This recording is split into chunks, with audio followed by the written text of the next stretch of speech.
Abraham జీవితంలో కూడా బాగా వినాలి. అబ్రహాం జీవితంలో కూడా కొన్ని అడుగులు దేవుడు అభ్యంతరపడే అడుగులు పడినా వాటి విషయంలో దేవుడు కనికరం చూపి తిరిగి సరిచేసి అబ్రహాం లైన్లో తీసుకున్నాడు. వదిలిపెట్టలా. పిలిచినవాడు నమ్మదగినవాడు, వాగ్దానం చేసినవాడు నెరవేర్చి తీరుతాడు. అబ్రహాంకి ఎంత అద్భుతమైన వాగ్దానాలు ఇచ్చాడో చూడండి. ఎందుకు? దేవుని మాట కోసం కొన్నిటిని త్యాగం చేయడానికి ఇష్టపడ్డాడు. దేవుని ఆలోచన నెరవేర్చడం కోసం కొన్నిటిని కోల్పోవడానికి ఇష్టపడ్డాడు. దేవుడు చెప్పిన మాటని విశ్వాసమును బట్టి నమ్మి,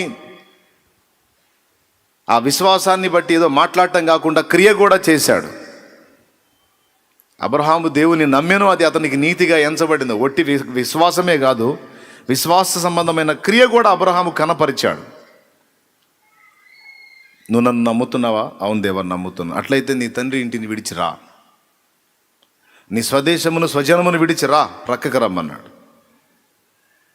నువ్వు ఎక్కడి నుంచి నీ జీవితం ప్రారంభించావో ఆ పరిసరాలు, ఆ ప్రదేశము, ఆ స్థానం అదంతా వదిలిపెట్టి నేను నీకు చూపించే ప్రదేశానికి రా, ముందు వేరుపరచబడిన అనుభవంలోకి రమ్మని పిలిచాడు. అబ్రహాం వచ్చాడు. ఏ అనుభవంలోకి రమ్మని పిలిచాడు? అందరూ చెప్పండి అమ్మా. రైట్, వచ్చేసాడు. వచ్చిన తర్వాత ఇక దేవుడు నడిపించడం మొదలుపెట్టాడు. అబ్రహాంతో నిబంధన చేశాడు. ఇవన్నీ తెలుసు మనకి. దేవుడు ఇన్ని రకాలుగా అబ్రహాముకు తోడై ఉండి అబ్రహామును ఆశీర్వదించడానికి కారణం, దేవుడు నడవమన్నట్లెల్లా నడవటానికి అబ్రహాం తన మనసును దృఢపరుచుకున్నాడు. దేవుడు విసర్జించమన్న వాటిని విసర్జించాడు. ఇది మొదటి సంగతి, గుర్తుపెట్టుకోండి. దేవుడు పక్షపాత్య? దేవుని దగ్గర పక్షపాతం ఉందా? నో, దేవుడు పక్షపాతి కాడు. అపోస్తలుల కార్యములు 10వ అధ్యాయము 34వ వచనం. దేవుడు పక్షపాతి కాడు. చాలు, నాకెళ్ళి చూడండి, జస్ట్ రిఫరెన్స్ నోట్ చేసుకోండి. అబ్రహాముని ఆశీర్వదించి అబ్రహాముకి దీవెననిచ్చినటువంటి దేవుడు, ఆ దేవుడే నీ దేవుడు కూడా. అబ్రహామును పిలిచిన ఆ దేవుడే ఈరోజు నిన్ను పిలుస్తున్నాడు. ఆయనతో నడిచిన దేవుడే ఈరోజు నీతో కూడా నడవటానికి ఇష్టపడుతున్నాడు. తనతో నిన్ను నడవమని ఆహ్వానిస్తున్నాడు. అది అబ్రహాముకి మనకు తేడా ఉంది. అబ్రహాము విడవమన్న వాటిని నిర్దాక్షిణ్యంగా విసర్జించాడు. ఇంకా మనలో కొందరు కొన్నిటిని విడిచిపెట్టడానికి ఆలోచన చేయటల్లా. కొంతమంది పాపలోకాన్ని, పాపిష్టి జీవితాన్ని విసర్జించి మారు మనసు పొంది, సువార్తను నమ్మి మారు మనసు పొంది, పాప క్షమాపణ నిమిత్తమై బాప్తిస్మం పొంది పరిశుద్ధపరచబడండి అని పిలుస్తున్నాడు. కొంతమంది యేసు దగ్గరకు వస్తున్నారు, కానీ ఆయన విడిచిపెట్టమన్న పాపిష్టి జీవితాన్ని, ఆ పాత ప్రాచీన స్వభావాన్ని విడిచిపెట్టమన్న వాటిని విడిచిపెట్టట్లా, స్వీకరించమన్న దాన్ని స్వీకరించట్లా, విసర్జించమన్న దాన్ని విసర్జించట్లా. రెండింటిని మెయింటైన్ చేస్తేనే అబ్రహాము లాంటి దీవెన నాకు కూడా కావాలి అని ఆరాటపడుతున్నారు. ఎట్లా కుదురుతుందండి? ముందు ఏం చెప్తున్నాడు? నేను చెప్పినట్లు నువ్వు చెయ్యి, నేను నడవమన్నట్లు నువ్వు నడు, నేను నిన్ను ఇలా చేస్తాను. ఆశీర్వాదాలు వాగ్దానం చేస్తున్నాడు, కానీ దానికి ముందు కొన్ని షరతులు వర్తిస్తాయని చెప్తున్నాడు. షరతులు ఏమిటి అంటే, విడవమన్న వాటిని విడవాలి, చేపట్టమన్న వాటిని చేపట్టాలి. ఇది నేను ఎరిగి ఉన్నాను. దేవుని ఎరిగిన ఆ తొలి దినం నాటి నుంచి నేటి వరకు దేవునికి నచ్చని వాటిని విసర్జించడానికి నాకు శక్తి ఉన్న కొలది, దేవుడు నాకు ఇచ్చిన శక్తి కొలది నేను పోరాడుతూనే ఉన్నాను. ఇది దేవుడికి నచ్చదు, దేవుడు దీన్ని విసర్జించమన్నాడు. ఆ విసర్జించమన్న దాన్ని నేను చేపట్టి ఉండకూడదు, విసర్జించాలి అంతే. దాని మీద పోరాటం చేయాలి, దాన్ని వదిలేయాలి.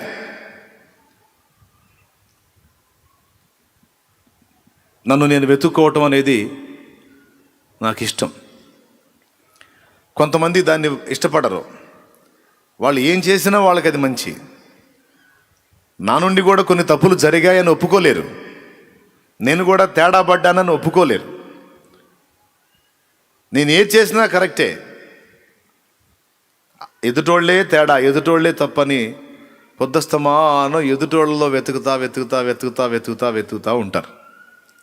ఒక హాస్యాస్పదమైన విషయం ఏంటంటే, రేపు క్రీస్తు న్యాయపీఠం ముందుకు పోయినప్పుడు, దేవుని ముందుకు పోయినప్పుడు వీరు ఘోరంగా సిగ్గుపరచబడతారు.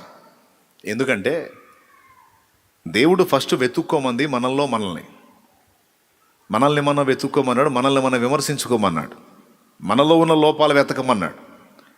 మనల్ని మనం సమర్థించుకుంటూ మనలో ఉన్న లోపాలను పట్టించుకోకుండా ఏ పొద్దు ఎదుటివాళ్ళలో రంధ్రాన్వేషణ చేయడానికి అలవాటు పడితే రేపు న్యాయపీఠం ముందుకు పోయిన తర్వాత ఎదుటివాళ్ళ సంగతి ఏంటని మొదట అడుగుతాడా, నీ సంగతి ఏంటని మొదట అడుగుతాడా?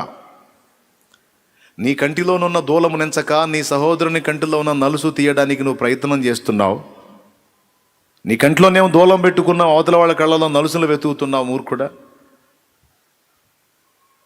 ఆడి కంట్లో నాకు నలుసు కనపడుతుంది. కంట్లో నలుసు అంటే ఎంత ఉంటుందో ఒకసారి చెప్పండి మీరు. కంట్లో నలుసు అంటే దాని పర్సనాలిటీ చెప్పండి.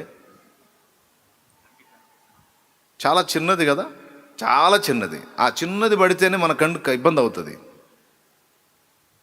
అవునా? ఒక చిన్న బూడిద రవ్వ పడ్డా సరే కాసేపు కన్ను ఇబ్బంది అయింది. నలుసు ఎంత సైజు, ఎంత పరిమాణం? దూలం ఎంత?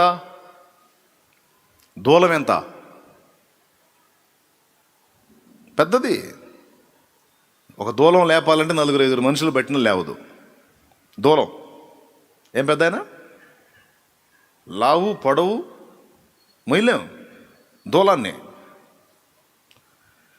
ఎదుటివాడి విషయంలో నువ్వు చేసే విమర్శ, నువ్వు చూపించే లోపం నలుసురా, కానీ నీ దగ్గర ఎగ్దం నాకు దూలమే కనపడుతుంది అంటే అర్థం ఏంటంటే ఫస్ట్ ప్రతి మనుషుడు గుర్తుపెట్టుకోలేడు, సేవకుడైనా విశ్వాసైనా పరిచారకుడైనా, ఎదుటివాళ్ళ నేను చూపించే ఆరోపణ నా దేవుని దృష్టికి అది నలుసే, కానీ నా విషయంలో దేవుడు నా మీద ఆరోపిస్తున్న ఆరోపణ ఒక దూలం. కాబట్టి ముందు ఎదుటివాళ్ల సంగతి సెకండు, ముందు అసలు నా బతుకేంది, నా సంబడం ఏంది, నా వ్యవహారం ఏంది, నా సంసారం ఏంది, నా కథ ఏంది, కమామిషి ఏందని ముందు నన్ను నేను విమర్శించుకోవాలి అని దేవభక్తి సాధకుడైన వాడికి ఫస్ట్ ఈ పాఠం అర్థం కావాలి. వాడు ప్రయోజకుడు అవుతాడు, వాడు దేవుని చేతిలో ఆశీర్వదించబడతాడు, వాడు వాడబడే అవకాశం ఉంది. ఈ ఈ ఈ ప్రాముఖ్యమైన విషయాన్ని లక్ష్య పెట్టకుండా ఎదుటి వాళ్ళ విషయంలో పొద్దస్తమానం వెతుకులాటలో ఉన్నట్లయితే రేపు జడ్జిమెంట్లోకి వెళ్ళినప్పుడు అయ్యా చాలామంది రంధ్రాలు వెతికావు, నీ సంగతి ఏందని అడిగినప్పుడు తెల్లముఖం వేసుకొని చూసుకోవాలి. నేను బాగానే ఉన్నాను కదా దేవా అంటే, ఎక్కడ్రా నువ్వు వాళ్ళందరిలో చూపించిన లోపాలేమో నలుసులురా, నీ దగ్గర ఇంతలా దూలం ఉందని ఎవడు బతుకు వాడికి చూపిస్తే రేపు గాలి తుస్సున పోయింది. అందుకే నేనైనా నన్ను వెంబడించేటువంటి ఏ బిడ్డకైనా, సేవకుడైనా, విశ్వాసం అందరికైనా చెప్పేది ఏంటంటే ఫస్ట్ మిమ్మల్ని మీరు విమర్శించుకోవటం అనేది నేర్చుకోండి. ఏంటి ఫస్ట్ ఎవరికి వాళ్ళు మానస ఏం చేయాలమ్మా? మనల్ని మనమే.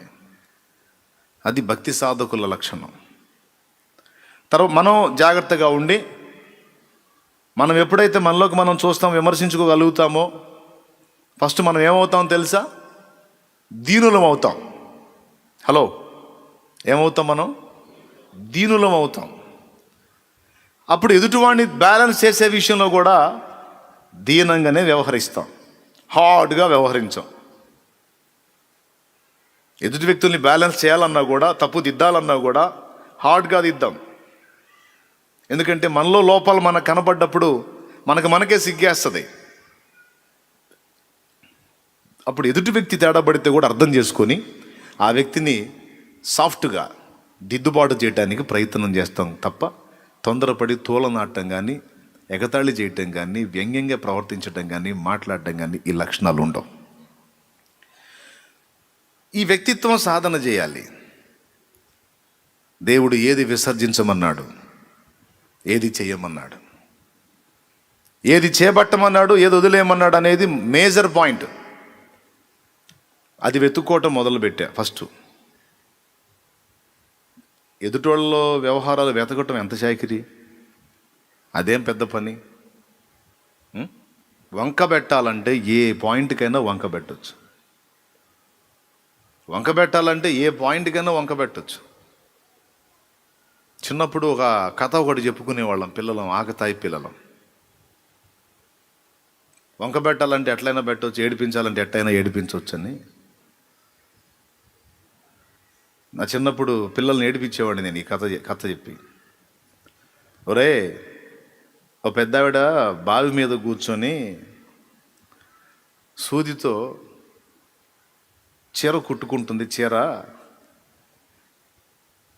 ఈలోపు సూది జారి, ఆ దారం తెగి సూది జారి బావిలో పడింది. బయటికి ఎట్టొచ్చిద్దిరా అని అడిగేవాడిని. బయటికి ఎట్టొచ్చిద్ది అనగానే నేను అనేవాడిని, బయటికి ఎట్టొచ్చిద్ది అంటే వచ్చిద్దా అనేవాడిని. అంటాడు వాడు. అంటే వచ్చిద్దా అంట. అరే అంటాడు. అరే అంటే వచ్చిద్దా అంటాడు. ఇక వాడు ఏ స్టిల్ ఇచ్చినా, ఏం మాట్లాడినా సరే అట్టంటే వచ్చిద్దా, ఇట్టంటే అరే ఏందిరా నువ్వు అంటాడు. అరే ఏందిరా నువ్వు అంటే వచ్చిద్దా, అబ్బో అంటాడు. అబ్బో అని తల మీద చేయి పెడితే వచ్చిద్దా అన్నాడు. నీకు దండం పెడతారా అనేవాడు. నీకు దండం పెడతారంటే వచ్చిద్దా. ఒక బాబు నన్ను వదులురా అంటాడు. ఒక బాబు నన్ను వదులురా అంటే వచ్చిద్దా. ఇక వాడు పారిపోయిన దాకా, చివరికి వాడు పారిపోతాడు. రే పారిపోతే వచ్చిద్దా. దేవునికి స్తోత్రం కలుగును గాక. హల్లెలూయా. ఏమండి, వంకలు పెట్టాలంటే, రంధ్రాలు వెతకాలంటే, ఒక్కొక్కడిని ఏకి కాగులు వేయాలంటే ఇది శాయికిరే. నేను ఎప్పుడో చెప్పా, ఒట్టి మాటలు ఒట్టి విమర్శలు కాదురా, పాటలు కూడా రాయగలనని. కానీ అది దేవుడు ఇష్టపడట్లా. అది కాదు, మనలను మనము విమర్శించుకునే మనస్తత్వాన్ని దేవుడు ఇష్టపడ్డాడు.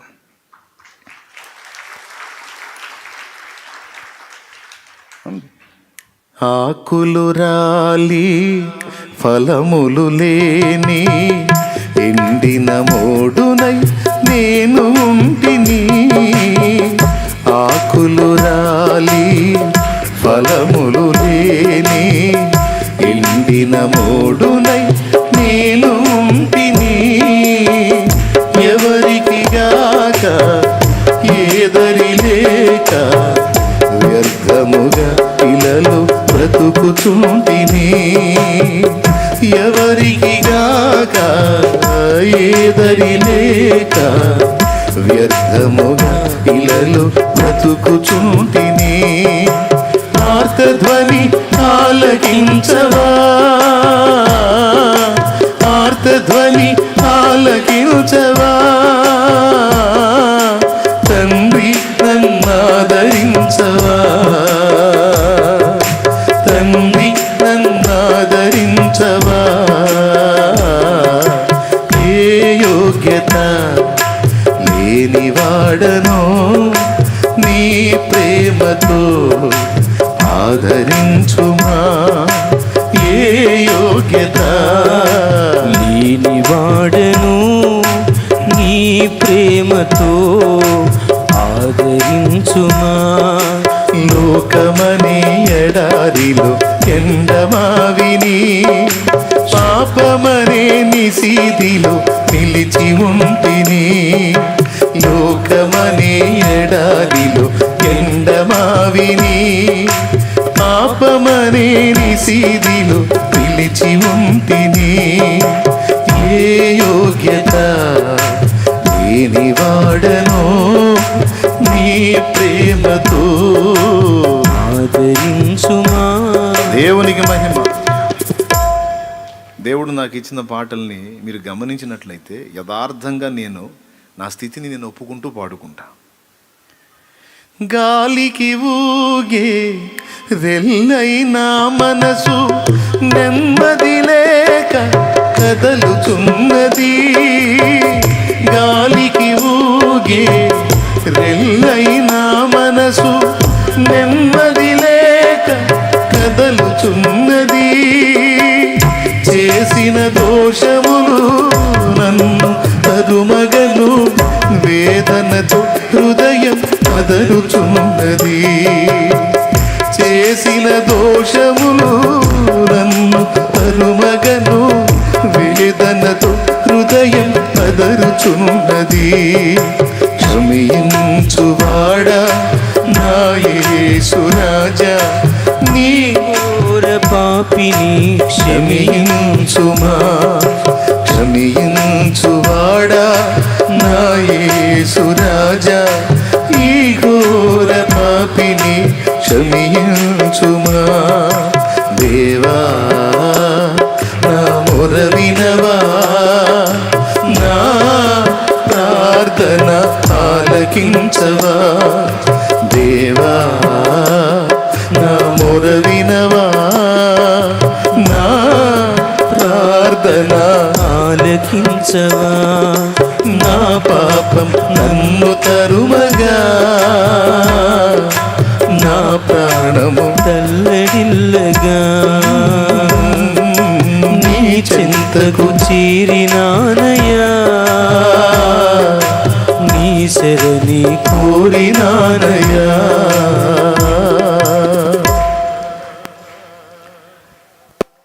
జనాలను విమర్శించి పాడటం కాదు, నన్ను నేను విమర్శించుకొని పాడుకునే అలవాటును దేవుడు నాకు చేశాడు. యేసయ్యకి నచ్చేది అది. ముందు నేను ఎలా ఉన్నాను, ఎదుటివాడికి నీతి చెప్పేటప్పుడు ముందు నేను జాగ్రత్తగా ఉన్నానా లేదా, ఎదుటి వ్యక్తిని విమర్శించేటప్పుడు ముందు నేను జాగ్రత్తగా ఉన్నాను లేదా, అసలు ముందు దేవుడు నన్ను గురించి ఏమనుకుంటున్నాడు, దేవుడు నాకు అప్పచెప్పిన పనేంటి, అసలు దేవుడు సరిచూసుకోమంది దీన్ని. అవునా? మొదట మనం ఎలాగున్నాం, మన మాట తీరు, వ్యవహారం దేవుడు సంతోషపడే విధంగానే మనం ఉన్నామా, దేవుడు అభ్యంతరపడే విధంగా మనం ఉన్నామా అనేది కనీసపు ఇంగితంతో ఆలోచించాలి ప్రతి క్రైస్తవుడు, దేవుని బిడ్డ. అర్థమైందా? అప్పుడు మనల్ని మనం విమర్శించుకునే మనసు మనకున్నప్పుడు మనం గర్వహృదయంలాగా, అహంభావుల్లాగా, గొప్పవాళ్ళంగా మనం అనిపించం. కానీ మనం దేవుని ఎదుట దీనులంగా ఉంటాం, సహోదరుల ఎదుట కూడా దీనులంగా ఉంటాం. ఒక మాటలో చెప్పాలంటే, ఏవో చిన్న చిన్న లోపాలు వారిలో కనిపించినప్పటికీ లోపల ఫీలింగ్ ఏముంటుందో తెలుసా? వీరందరూ నాకంటే ఘనులు, వీరందరూ నాకంటే యోగ్యులు అనే మనసు మనకు వస్తుంది. ఆ మాట లేఖనంలో ఉంది. మీరు ఒకని మీద ఒకడు వృధాగా అతిశయపడక ఒకనికంటే ఒకడు యోగ్యులని తలంచుకొనుడి అన్నాడు. లేఖనమే. ఒకని మీద ఒకడు వృధాగా అతిశయపడక ఒకనికంటే ఒకడు యోగ్యుడని తలంచుకొనుడి, ఒకడినొకడు సన్మానించండి, గౌరవించండి అనే మాట మాట్లాడాడు. అందుకే ఇది దేవునికి నచ్చలేదు. ఎదుటి వాళ్ళని నేను గాయపరిచే విధంగా వ్యవహరించటం నచ్చలేదు. మరి దేవుడికి ఏది నచ్చింది? నన్ను నేను విమర్శించటం. మరి దేవుని కొలబద్ద ప్రకారం చూస్తే నాలోనే ఎన్నో లోపాలు దేవునికి కనిపిస్తుండొచ్చు, వాళ్ళలో కొన్నే కనిపిస్తుండొచ్చు. వీరందరూ నాకంటే మంచివాళ్ళై ఉండొచ్చు. దేవుని కృపను బట్టి చాలా పాటలు యేసయ్య నడిపింపులో పాడుకున్నాం. సేవ విషయంలో కూడా ఘనులు జ్ఞానులు ఈ లోకంలో ఎందరు ఉండగను, ఘనహీనుడను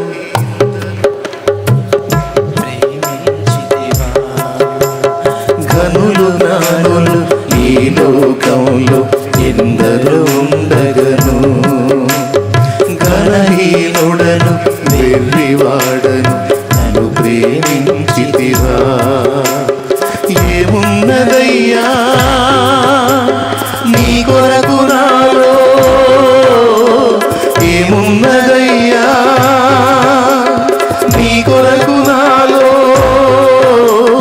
బలము నీదేను యేసయ్యా, బలహీనుడను నేనయ్యా. బలము నీదేను యేసయ్యా, బలహీనుడను నేనయ్యా. ఎంచితివా దేవా నన్ను నమ్మకమైన వానిగా, నియమించితివా దేవా నీ ప్రేమకు నన్ను సాక్షిగా, నీ శుభవార్త చాటగా, నీ కార్యాలు చేయగా, నీ శుభవార్త చాటగా, నీ కార్యాలు చేయగా. ఎంచితివా దేవా నన్ను నమ్మకమైన వానిగా, నియమించితివా దేవా నీ ప్రేమకు నన్ను సాక్షిగా. దేవునికి మహిమ. నేనేమై ఉన్నానో అది దేవుని కృపయే అయి ఉన్నాను. సో నన్ను గురించి నాకు గొప్ప తలంపులు లేవు. నన్ను గురించి నేను అందరికంటే శ్రేష్ఠుణ్ణి, యోగ్యుణ్ణి అని తలంచుకోనను. నేను ఏదన్నా అయి ఉన్నాను అంటే అది దేవుని కృప వలననే అయి ఉన్నాను. నా ప్రవర్తనలో ఏ కొంచెం నీతి ఉన్నా అది దేవుని కృప వలననే నాకు అనుగ్రహింపబడింది. నా ప్రవర్తనలో, నా ఆత్మీయతలో ఏదన్నా భక్తి మీకు నచ్చినట్లయితే అది దేవుని కృప వలననే నాకు అనుగ్రహించబడింది. నేను పాడిన పాట కావచ్చు, పలికిన పదం కావచ్చు, ఏదైనా మీకు ఆశీర్వాదకరంగా ఉంది అంటే అది దేవుని కృప వలననే నాకు ద్వారా మీకు లభించింది. టోటల్గా నేను కలిగి ఉన్నది సమస్తము ఆయన కృప వలననే. ఆయన కృప లేకపోతే, ఆయన దయ లేకపోతే అసలు ఎవరినో అనటం కాదు, ముందు నేనే నిలవడానికి పనికిరాను. ఎందుకంటే నీతిమంతుడు లేడు, ఒక్కడు లేడన్నది వాక్యం. ఇంతమందిలో నేనొక్కడే, కానీ నేనొక్కడే నీతిమంతున్నా నో. కాబట్టి కృప, అందరూ కృపను బట్టే ధన్యులయ్యారు, కృపను బట్టే రక్షణలోకి వచ్చారు, కృపను బట్టి నిలవగలిగారు దేవుని ముందు, కృపను బట్టే సేవకు పిలువబడ్డారు, కృపను బట్టే వాడబడుతున్నారు, కృపను బట్టే రన్నింగ్లో ఉన్నారు. ఇది మన యోగ్యత, అర్హత కాదు, ఆయన కృపయే.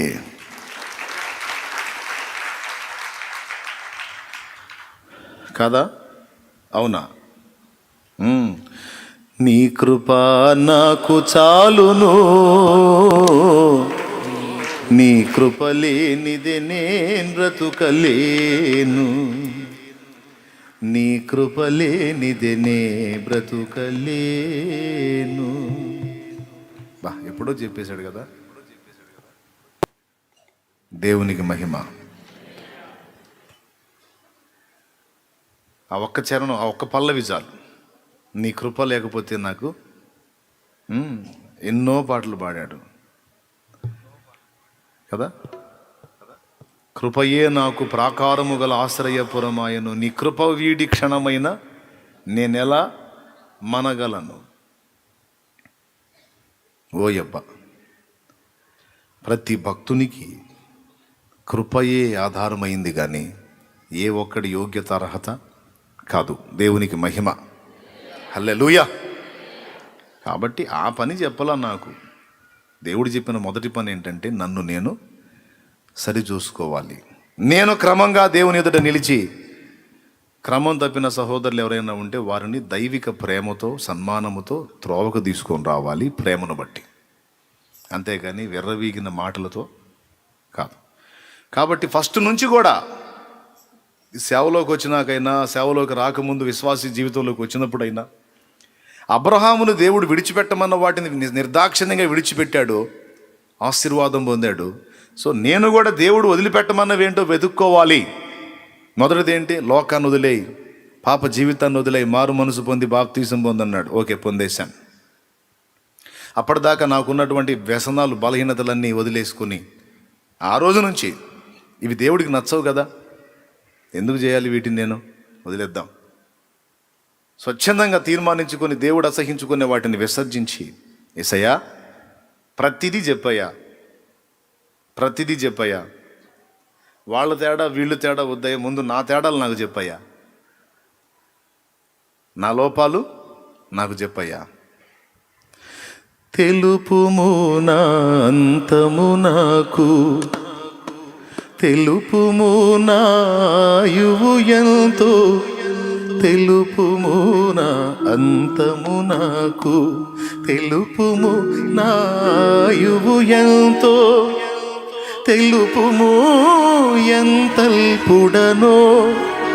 నేను ఎంత అల్పుడో నువ్వు నాకు చెప్పు, లేకపోతే నేను గొప్పవాడిని అనుకుంటా, నా తలంపుల దృష్టిలో నేను గొప్ప యోగ్యుడిని అనుకుంటా, గర్విస్తా, అతిశయపూర్ణుడిని అవుతా.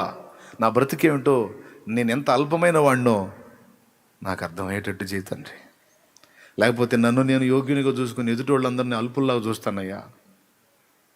కాదయ్యా, నేనెంత అల్పుండో, ఎంత అల్పురాలనో నాకు అర్థమయ్యేటట్టు చేస్తే అప్పుడు ఎదుటి వాళ్ళందరినీ గౌరవించి సన్మానించగలుగుతానయ్యా. అయ్యా, నేనెంత అల్పుండో నాకు చెప్పవా. చూడు భక్తుల మనస్సు. తెలుపుము నా అంతము నాకు, తెలుపుము నా ఆయువు ఎంతో, తెలుపుము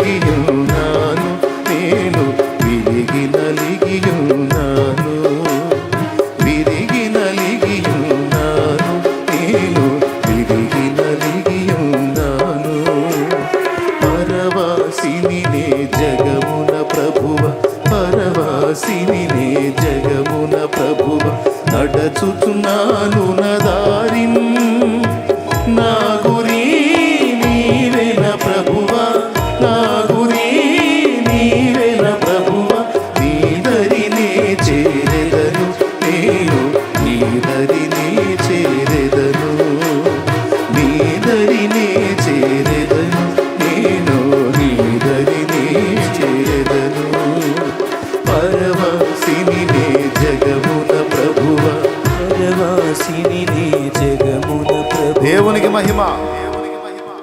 దేవభక్తి సాధకుడికి సాధకురాలికి మొదట ఉండవలసిన మనస్సు అది. దేవుని ముందు కూర్చొని అసలు నేనేందో నాకు చెప్పవయ్యా అని అడగాల. చిన్న విషయం కాదు, చాలా ముఖ్యమైన విషయం. నేనేందో నాకు చెప్పవయ్యా, సరి చేసుకుంటాను. నేను ఎంత అల్పుండో నాకు నేర్పించు తండ్రి, సరిదిద్దుకుంటాను అని దేవుని ముందు మనల్ని మనం విమర్శించుకునే ధోరణి. అట్లా ఈ పాయింట్ని తీసుకొని నేనేందో నాకు చెప్పయ్యా అన్న కాడ నుంచి ఇక ఆయన ఒక్కొక్కటి ఏవేవైతే నాలో లోపాలు చూపిస్తూ వచ్చాడో వాటన్నిటినీ సరి చేసుకొని ఆయనకు అభ్యంతరకరమైన రీతిని నడుచుకోకుండా ఆయన సంతోషపడే క్రియలే చేస్తూ ఆయన సంతోషాన్ని వెతుకుతూ ఆయన ముందు నడుస్తుంటే ఆయన వెంటబడి నడవాలనే ఆరాటంతో పరిగెత్తుతున్న నాటి నుంచి నేటి వరకు. ఎందుకు? ఆ ఒక్కడు నన్ను బట్టి సంతోషిస్తే, ఆ ఒక్కడు నాకు తోడై ఉంటే లోకం మొత్తం నాకు ఆపోజిట్లో ఉన్న లెక్క చేయాల్సిన అవసరం లేదు. ఆ ఒక్కడు నా పక్షాన నిలబడితే చాలు, ఆ ఒక్కడు నాకు తోడై ఉంటే చాలు, ఆ ఒక్కడిని నేను సంతోషపెట్టగలిగితే చాలు, ఆ ఒక్కడు నన్ను బట్టి తృప్తి చెందితే చాలు, ఆయన నా కోసం ఏదైనా చేయగలుగుతాడు. అర్థమైందా?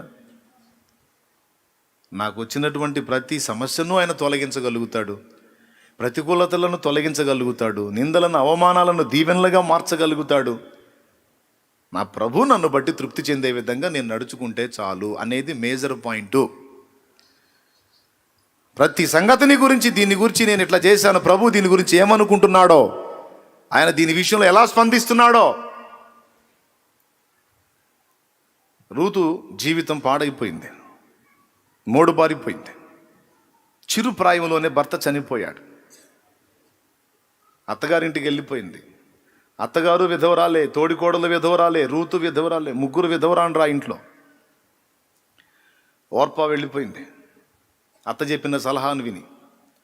అమ్మా, జీవం గల దేవుని వదిలిపెట్టి ఈ ప్రాంతానికి వచ్చాను, కరువులో అందరూ చస్తే నేను బతుకుదామని.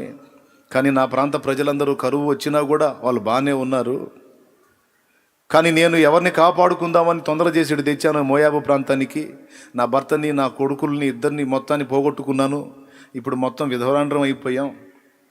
నేను ఎటుగుడి మూర్ఖురాలనే, పనికి మాలిన పనిచేసి దేవుని సన్నిధిని విసర్జించి ఈ గతి పట్టాను. నేను ఇప్పుడు దిద్దుకోవాలనుకుంటున్నాను, తిరిగి వెళ్ళాలనుకుంటున్నాను.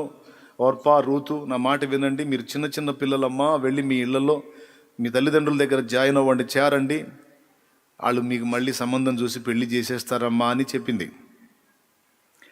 ఓర్పా ముద్దాడి అత్తగారిని వెళ్ళిపోయింది. రూతుని అడిగింది, రూతు నీవు వినలేదా, నువ్వు కూడా వెళ్ళిపోమ్మా అంటే, నీ సంగతి ఏంటి మరి, నువ్వు ఎట్లా చేస్తావు? ఎట్లా కాదు. అత్తగారిని వెళ్ళి కౌగులించుకుంది రూతు. కౌగులించుకొని ఏమందో తెలుసా? నేను నా పుట్టింటి దగ్గర నుంచి వచ్చినప్పుడు నీ గురించి కానీ, నీవు సేవించే దేవుని గురించి కానీ నాకు తెలియదు. కానీ ఇక్కడ నా ఫ్యామిలీలో నుంచి మీ ఫ్యామిలీలోకి వచ్చిన తర్వాత నాకు చాలా విషయాల్లో ప్రత్యేకత అనిపించింది. నాకు అక్కడికి వెళ్ళటం కన్నా నీతో ఉండటమే నాకు ఇష్టమైంది. అత్తమ్మ, నన్ను దయచేసి వెళ్ళిపోమ్మనే మాట అనొద్దు.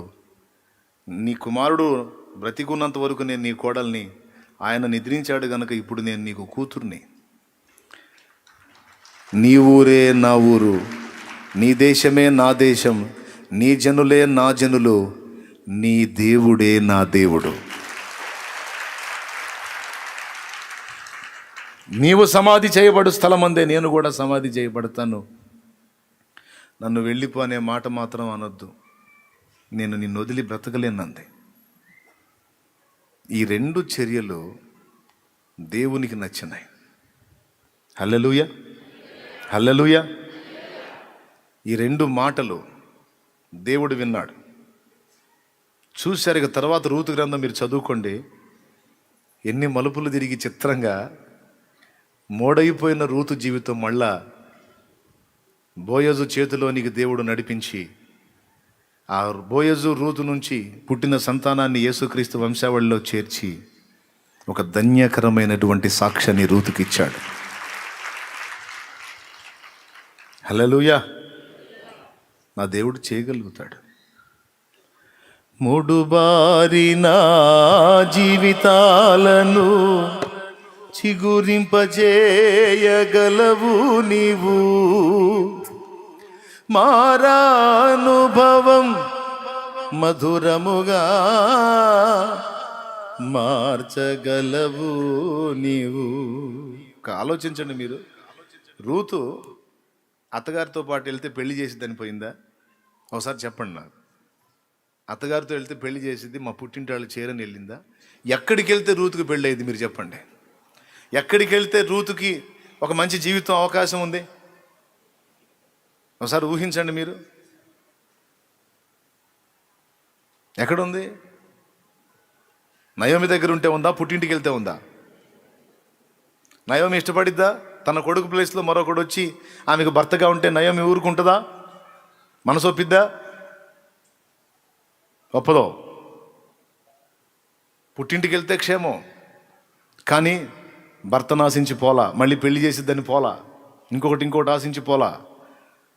నాకు ఏ ఆనందం లేకపోయినా, ఈ లోకంలో సంబంధించినవి ఏవి లేకపోయినా, ఎవరూ లేని అనాథగా మారిపోయిన ఈ దీనురాలికి కనీసం చేయూతగానైనా నేను ఉంటాను, ఆమె నా తల్లి అనుకుంటాననే నీతి ప్రవర్తన కలిగింది కనుక ఆ ప్రవర్తన, హృదయాలోచన నా దేవునికి నచ్చింది.